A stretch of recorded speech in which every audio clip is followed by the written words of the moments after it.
2018 March 13 Maharashtra മുഖ്യമന്ത്രി ദേവേന്ദ്ര ഫഡ്നാവിസ് സംസ്ഥാന നിയമസഭയിൽ മാധ്യമ ശ്രദ്ധ പിടിച്ചുപറ്റിയ ഒരു പ്രസ്താവന നടത്തി. ഭീമ കൊറേഗാവ് സംഭവത്തിന് ശേഷമുണ്ടായ രാഷ്ട്രീയ സ്വഭാവമുള്ള എല്ലാ കേസുകളും പിൻവലിച്ചു എന്നതായിരുന്നു അത്. മാസങ്ങൾക്ക് ശേഷം നവംബറിൽ അദ്ദേഹം വീണ്ടും ഒരു പ്രസ്താവന നടത്തി. ആകെയുള്ള 655 കേസുകളിൽ 592 എണ്ണവും പിൻവലിക്കുന്നു എന്നതായിരുന്നു രണ്ടാമത്തെ പ്രസ്താവന. അതായത് ആകെ പിൻവലിക്കുന്ന കേസുകളുടെ എണ്ണം 90% എന്ന് ചുരുക്കം. എന്നാൽ 2019 ജനുവരി ആയപ്പോഴേക്കും ഈ പ്രസ്താവനകൾക്കെല്ലാം ഘടകവിരുദ്ധമായി മഹാരാഷ്ട്ര പോലീസ് സംസ്ഥാനത്തെ രാഷ്ട്രീയ പ്രവർത്തകരെയും ആക്ടിവിസ്റ്റുകളെയും വ്യാപകമായി അറസ്റ്റ് ചെയ്തു എന്നാണ് ദേശീയ മാധ്യമങ്ങൾ റിപ്പോർട്ട് ചെയ്യുന്നത്. ജാതി സമ്പ്രദായത്തിനെതിരെ പ്രവർത്തിക്കുന്നവരെയും രാഷ്ട്രീയ പ്രവർത്തകരെയും വ്യാപകമായി ഉന്നം വെച്ചുള്ളതാണ് നിലവിലത്തെ പോലീസ് പ്രവർത്തനങ്ങൾ. രാഷ്ട്രീയ ലക്ഷ്യം മുൻനിർത്തിയുള്ളതാണ് നീക്കങ്ങൾ എന്നാണ് ലോക്സഭാ തെരഞ്ഞെടുപ്പിന് 3 മാസങ്ങൾ മാത്രം ബാക്കി നിൽക്കെയുള്ള ഈ നടപടികളെ നിരീക്ഷകർ വിലയിരുത്തുന്നത്. പൂനെ, ഔറംഗാബാദ്, മുംബൈ തുടങ്ങിയ ഇടങ്ങളിൽ നിന്നുള്ള 200ഓളം ആക്ടിവിസ്റ്റുകൾക്കാണ് കഴിഞ്ഞയാഴ്ച വിവിധ കേസുകളുടെ ഭാഗമായി പോലീസ് സ്റ്റേഷനിലും ബന്ധപ്പെട്ട കോടതികളിലും ഹാജരാകണമെന്നാവശ്യപ്പെട്ടുകൊണ്ട് സമൻസ് ലഭിച്ചത്.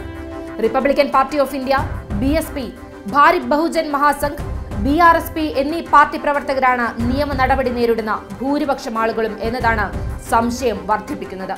കോടതി നോട്ടീസിന് പുറമെ 1 വർഷത്തോളം സിറ്റിയിൽ കടക്കുന്നത് വിലക്കിക്കൊണ്ടുള്ള ഉത്തരവും ചിലർക്ക് ലഭിച്ചിട്ടുണ്ട്.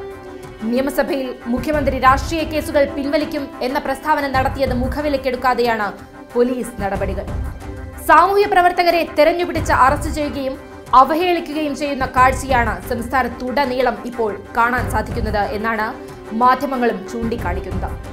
ഭീമ കൊറേഗാവിന്റെ വാർഷികത്തോടനുബന്ധിച്ച് നടന്ന സംഘർഷമാണ് നിലവിലെ പ്രതിസന്ധികൾക്ക് കാരണം. കഴിഞ്ഞ ഒക്ടോബർ 23 സംസ്ഥാന ആഭ്യന്തര വകുപ്പ് അംബേദ്കർ പ്രവർത്തകർക്കെതിരെ രജിസ്റ്റർ ചെയ്തിട്ടുള്ള കേസുകൾ പരിശോധിക്കുന്നതിനായി ഒരു കമ്മിറ്റി രൂപീകരിക്കാൻ തീരുമാനിച്ചു. കേസുകളുടെ തുടരന്വേഷണത്തിനായി 3 മാനദണ്ഡങ്ങളും സർക്കാർ പ്രഖ്യാപിച്ചു.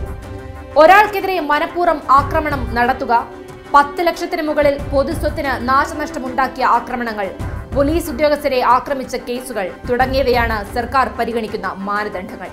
എന്നാൽ ഈ മാനദണ്ഡങ്ങൾ ഒന്നും തന്നെ പരിശോധിക്കാതെയാണ് നിലവിൽ വിവിധ കേസുകളിൽ തുടരന്വേഷണം നടത്തിക്കൊണ്ടിരിക്കുന്നത് എന്നാണ് റിപ്പോർട്ടുകൾ. കൂട്ടം കൂടി നിന്നതിനും പ്രതിഷേധം രേഖപ്പെടുത്തിയതിനും അടക്കമുള്ള കാര്യങ്ങൾ പരിഗണിച്ചാണ് പലർക്കെതിരെയും കേസുകൾ രജിസ്റ്റർ ചെയ്ത് അന്വേഷണം നടത്തിക്കൊണ്ടിരിക്കുന്നത്. ഒരേയാൾക്കെതിരെ വിവിധ കേസുകൾ ചുമത്തി അയാൾ വലിയ കുഴപ്പക്കാരനാണെന്ന് കോടതിയെ ബോധ്യപ്പെടുത്തുക എന്നതാണ് പോലീസിന്റെ മറ്റൊരു തന്ത്രം.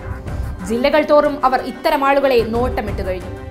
ഭീമ കൊറേഗാവ് വിഷയത്തിലെ മറാത്ത വിഭാഗക്കാർക്കെതിരെയുള്ള കേസുകളും പരിഗണിക്കണമെന്നാണ് കമ്മിറ്റിക്ക് നൽകിയ നിർദ്ദേശം. എന്നാൽ മറാത്തകൾക്കെതിരെയുള്ള പോലീസ് സമീപനം മറിച്ചാണെന്നാണ് വാർത്തകൾ സൂചിപ്പിക്കുന്നത്. മനുഷ്യാവകാശ പ്രവർത്തകരെ അർബൻ നക്സലുകൾ എന്ന് മുദ്രകുത്തി വേട്ടയാടാനാണ് സർക്കാർ ശ്രമിക്കുന്നത് എന്നാണ് പ്രധാനപ്പെട്ട ഒരു ആരോപണം.